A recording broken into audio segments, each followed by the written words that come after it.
Welcome to shrine academy of success. दोस्तों, history के कुछ इंपॉर्टेंट क्वेश्चंस के बारे में आज हम बात करेंगे। पहला क्वेश्चन है आपका, संविधान सभा में राष्ट्रीय भाषा पर क्या सुझाव दिया गया। राष्ट्रीय भाषा पर यह सुझाव आया कि भारत जो है विविधताओं से भरा हुआ देश है, संस्कृति से भरा हुआ देश है, अलग अलग भाषा के लोग बोलने वाले लोग हैं। किसी एक भाषा को राष्ट्रीय भाषा बनाना बहुत ही कठिनाई होगी। इसके लिए संविधान सभा में कई महीनों तक बहस चलती रही। अंततः जो है यह सुझाव आया कि हिंदी को राजकीय भाषा के रूप में प्रस्तुत किया जाएगा और प्रशासन के रूप की भाषा में जाना जाएगा, और अंततः जो है हिंदी को जो है राष्ट्रीय भाषा के रूप में निर्णय लिया गया कि हिंदी जो होगी राष्ट्रीय भाषा होगी। ये था। अगला क्वेश्चन, पांचवी रिपोर्ट क्या थी। पांचवी रिपोर्ट जो थी, ईस्ट इंडिया कंपनी द्वारा भारत में किए गए क्रियाकलापों को ब्रिटिश पार्लियामेंट, ब्रिटिश संसद में समय समय पर पेश किया जाता था। उसी में रिपोर्टों में से जो 5वें नंबर की रिपोर्ट थी उसे पांचवी रिपोर्ट कहते हैं। इस रिपोर्ट में लगभग 1000 से अधिक पन्ने थे और इस रिपोर्ट में लोगों की अर्जियां अधिक शामिल थी, शिकायतें अधिक थी। 18वीं शताब्दी में अंग्रेजों ने पहाड़ियों के लिए क्या नीति अपनाई थी। जो अंग्रेज थे पहाड़ियों लोगों के लिए क्या नीति अपनाई थी। पहाड़िया लोग जो थे राजमहल की पहाड़ियों के ऊपरी हिस्सों में रहते थे और इनका जो खेती करने का प्रयोग करते थे, कुदाल का प्रयोग करते थे। कुदाल इनका प्रतीक थे और पहाड़िया लोगों से अंग्रेजों ने दोस्ती करने का निर्णय लिया, लेकिन पहाड़ी लोगों से दोस्ती असफल रही। फिर बाद में अंग्रेजों ने जो है संथाल लोगों से दोस्ती करी और पहाड़िया लोगों से और संथालों से युद्ध हो गया। इस तरह जो है अंग्रेजों ने पहाड़ी लोगों से शुरुआत में दोस्ती की नीति अपनाने की कोशिश करी, लेकिन उन्होंने शत्रुतापूर्वक व्यवहार पाया। ये थी। तीसरा क्वेश्चन है, अफवाह और भविष्यवाणी किस प्रकार विद्रोह बढ़ाने में भूमिका निभाई। आपको पता होगा कि 1857 का जो विद्रोह था उसके प्रमुख कारण में सबसे पहला जो कारण था वो थी अफवाह। अफवाह क्या थी कि जो रॉयल एनफील्ड राइफल्स थी उसमें जो है ये कहा गया कि जो कारतूस है गाय और सूअर की चर्बी से बने हुए हैं। दूसरा कारण ये था कि लोग जो अंग्रेज है लोगों को ईसाई बनाना चाहते हैं। उसके अलावा जो है यह अफवाह फैल चुकी थी कि बाजार में मिलने वाले आटों में अंग्रेजों ने हड्डियों, गाय और सूअर की हड्डियों का चूरा मिला दिया। इसलिए लोगों ने धर्मभ्रष्ट न हो जाए इसलिए इन आटों का प्रयोग करने से इनकार कर दिया और सिपाहियों ने जो थे नई जो राइफल आई थी कारतूस उसको प्रयोग करने से इनकार कर दिया। दूसरा ये था कि भविष्यवाणी क्या थी। भविष्यवाणी ये थी कि प्लासी के युद्ध के 100 साल बाद अंग्रेजी राज का खत्म होना की ये घोषणा की गई, भविष्यवाणी की गई कि 23 जून 1857 को अंग्रेजी राज खत्म हो जाएगा। ये थी भविष्यवाणी। इसी के चलते विद्रोह और भी व्यापक होता गया और पूरे देश में जो लोग थे कि विद्रोह बढ़ाते गए और अंग्रेजों से लोहा लेते गए और आज़ादी के लिए संघर्ष करते गए।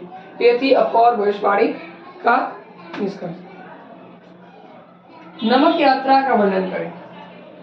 नमक यात्रा जो थी गांधी जी द्वारा 12 मार्च 1930 को शुरू की गई थी साबरमती आश्रम से लेकर 6 अप्रैल 1930 को गांधी जी जो थे दांडी पहुंचकर उन्होंने नमक बनाकर नमक कानून को तोड़ा था। इस यात्रा में जो सबसे अहम बातें थी, पहली अहम बात थी कि इस यात्रा को टाइम्स ऑफ अमेरिका, अमेरिकी मीडिया ने और ब्रिटिश अखबार ने जो थे लाइव कवरेज दी थी, इसको दिखाया जा रहा था। दूसरा बात यह थी कि इस नमक यात्रा में महिलाओं ने बढ़ चढ़ कर हिस्सा लिया था और यह आंदोलन बहुत ही व्यापक था। ये थी नमक यात्रा। 1857 के विद्रोह को आगे बढ़ाने वाले किन्हीं 6 नेताओं की भूमिका का वर्णन करें। जो 1857 का विद्रोह था भारत में अलग अलग स्थानों पर शुरू हुआ था। इसका आपका मैप का भी क्वेश्चन आता है कि कि 1857 में विद्रोह से जुड़े किन्हीं 2 स्थानों को चिन्हित कीजिए या पहचानिए। तो बेटा जो पहले था कि दिल्ली से जो विद्रोह का नेतृत्व कर रहे थे वो थे बहादुर शाह जफर थे, और जो आरा से जो थे आपके कुंवर सिंह थे, और झांसी से रानी लक्ष्मीबाई, और बड़ौत गांव जो था वहां से थे सामंती, और आंध्र प्रदेश से डंका साह जिसे मौलवी अहमदुल्ला शाह भी कहते हैं, ये थे आंध्र प्रदेश से विद्रोह का नेतृत्व कर रहे थे। इन नेताओं को आप लिख सकते हैं कि 1857 में ये अलग नेता जो थे विद्रोह का भूमिका निभा रहे थे। अगला क्वेश्चन है, भारत छोड़ो आंदोलन एक जन आंदोलन था कैसे? क्वेश्चन ऐसे भी आता है कि भारत छोड़ो आंदोलन जो था सही मायनों में जन आंदोलन था। तो इस आंदोलन को जो था अहिंसात्मक रूपी से शुरू किया गया था मार्च 1942 से। इस आंदोलन में लोगों ने बढ़ चढ़ कर हिस्सा लिया था, और इसी आंदोलन में गांधी जी ने डू एंड डाई, करो या मरो का नारा दिया था, और यह आंदोलन बहुत ही व्यापक था, इसलिए इसको जन आंदोलन भी कहा जाता है। इस आंदोलन में छात्र, महिलाएं, बुजुर्ग, जो लोग भी संबंधित थे, आजादी की लड़ाई लड़ रहे थे, वो सारे लोग इस आंदोलन में शामिल थे। सुलह कुल की नीति को समझाइए।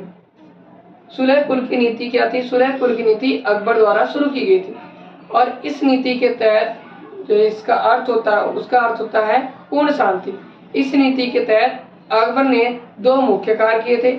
सबसे पहला जो 1563 में 1563 में अकबर ने तीर्थ यात्रा कर समाप्त कर दिया था, और 1564 में जजिया कर को समाप्त कर दिया था। यह सुलह कुल की नीति के तहत किया था। हरम शब्द का क्या अर्थ है? मुगल दरबार में महिलाओं की भूमिका का वर्णन करें। हरम शब्द का अर्थ होता है पवित्र स्थान। मुगल दरबार में महिलाओं की यह भूमिका रही कि जहां आरा, रोशन आरा, गुलबदन बेगम, इन्होंने प्रमुख भूमिका निभाई थी। मुगल दरबार की जो स्त्रियां थी उनके वित्तीय संसाधनों पर नियंत्रण था, कुछ लोगों की वार्षिक आय भी होती थी, और प्रशासन की देखरेख भी करती थी। बात करते हैं जहां आरा ने जो था चांदनी चौक की रूपरेखा तैयार की थी। ये थे आपके कुछ इंपॉर्टेंट क्वेश्चन जो आपके हिस्ट्री में के एग्जाम्स में आने वाले हैं। वीडियो को ज़्यादा से ज़्यादा लाइक करें, कमेंट करें, और इस वीडियो को फॉरवर्ड करें, और हमारे चैनल को सब्सक्राइब करें। ज़्यादा से ज़्यादा इस वीडियो को फॉरवर्ड करें। Thank you very much.